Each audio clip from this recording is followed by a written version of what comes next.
자, 다음은 늘 우리의 마음을 흔드는 좀 어렵게 만드는 금쪽이 종목을 두 분께서 한 종목씩 골라 오셨을 텐데 자, 어떤 종목들인지 확인해 보도록 하겠습니다. 보시죠. 자, 롯데관광개발 나왔고요. 그리고 최근에 상장한 K뱅크까지 나왔습니다. 자, 롯데관광개발 꼽아주신 이유부터 한번 들어보고 싶네요.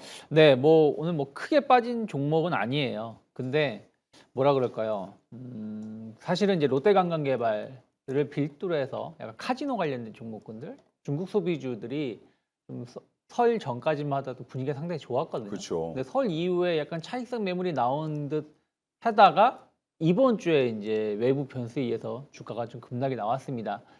뭐 이런 그 무력 충돌 이슈들 때문에 관광객이 많이 좀 줄어들 수 있다는 우려감들, 뭐 이런 것들이 복합적으로 일부 투자 심리를 좀 위축시키지 않았나 판단을 좀 하고 있는데, 뭐 사실은 확인된 건 없어요. 그리고 또 우리나라가 중동 그에서의 어떤 관광객이 엄청 들어와 가지고 관광 산업이 잘 되는 건 아니거든요.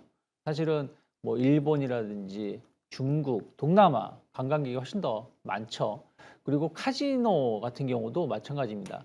중국, 일본을 상대로 카지노 사업이 많이 이루어지는 것이지 나머지 국가에서 어떤 매출 비중 거의 많지는 않다라고 보면 되는데, 약간 이런 부분들이 조금 노이즈가 끼면서 하락을 한 것 같아요. 뭐 항공주들이야 뭐 유가 상승 때문에 하락을 할 수 있지만, 오히려 카지노주들은 그런 부분, 오히려 환율이 또 오르는 부분들이 오히려 수혜도 될 수가 있는데 그런 것들이 반영이 안 된 것 같습니다. 그리고 이제 또 금쪽이로 정한 거는 어저께 엄청난 반등이 나왔잖아요. 그저께 하락도 나왔지만 예. 많은 종목군들이 그저께 하락한 거 상당 부분을 어저께 반등으로 다 회복을 했는데, 롯데관광개발이라든지 이런 카지노 관련된 종목은 회복도 못했어요. 예. 회복도 못했는데 오늘은 또 빠지기까지 하다 보니까 조금은 가지고 계신 분들은 많이 섭섭할 수 있었던 종목이 아닌가 생각하고 있습니다. 근데 저는 끝나진 않았다. 뭐 여기는 그동안 한일령에 대한 어떤 수혜, 뭐 그리고 관광객 증가에 대한 어떤 기대감 계속 있기 때문에 저는 지금은 포기할 때는 아니고, 또 없으신 분들은 또 신규로도 매수할 수 있는 구간이 아닌가 판단하고 있습니다. 예, 고점을 찍고 사실 조정을 좀 받는 과정에서까지는 좀 희망을 갖는 분들이 많았을 텐데, 이번 시장 급락과 함께 개파락 나오고 그리고 추세도 많이 무너지면서 끝난 것인가 아니면은 좀 더 희망을 가져도 되는 것인가에 대한 질문을 안 그래도 드리고 싶었는데, 일단 끝난 것으로 보진 않는다. 네. 예, 이렇게 말씀을 해주셨습니다. 첫 번째 금쪽이 종목 롯데관광개발 만나봤고요. 자, 그리고 다음은 K뱅크인데 네. 사실 저희가 뭐 이렇게 상장 얼마 안 된 종목을 많이 다루지는 않습니다만 K뱅크는 역사가 좀 길어요. 그래서 사실 이 상장이 되기까지도 금쪽이 종목이라고 불러도 될 정도로 많은 분들을 꽤 힘들게 했고, 자, 그렇게 해서 어렵게 상장이 됐는데 이게 타이밍이에요.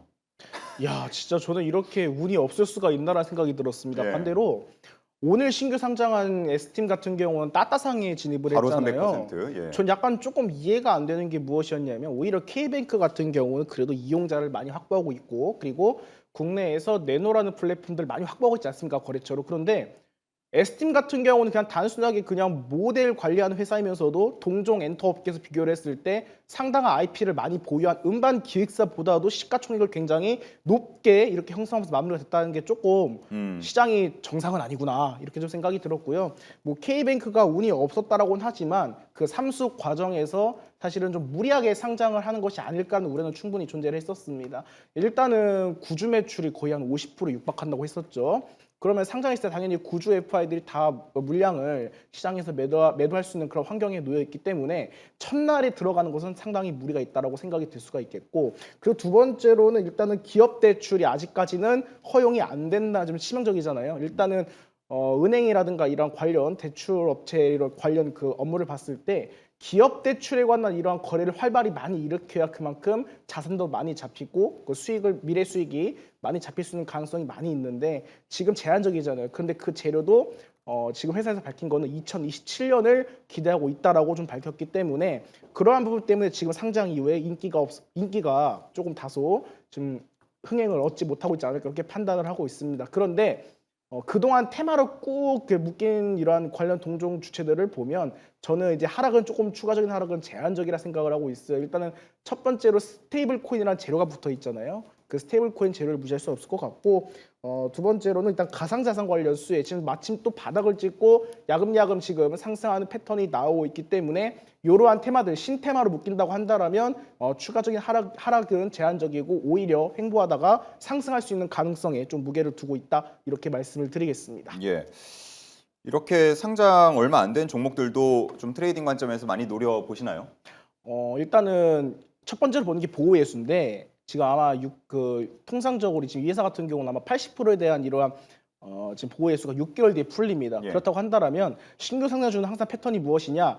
2, 3일 정도 하락이 나온다? 그럼 한 번쯤은 기술적 반등이 나오더라고요. 그런데 그 기술적 반등이 나올 때 물량을 소화하는 거래 대금이 많냐 적냐 거기에 따라서 좀 살펴보는 부분이 있기 때문에 당장 다음 주 진입하시라는 게 아니라 반등이 나왔을 때 거래 대금을 보고 판단을 해서 트레이딩 관점이 좀 나오면 그때는 충분히 공략 가능한 자리다라고 설명드리도록 하겠습니다. 네, 상장 과정에서는 상당한 주목을 받았던 K뱅크였는데 과연 앞으로 행보 어떻게 될지는 지켜보도록 하겠습니다.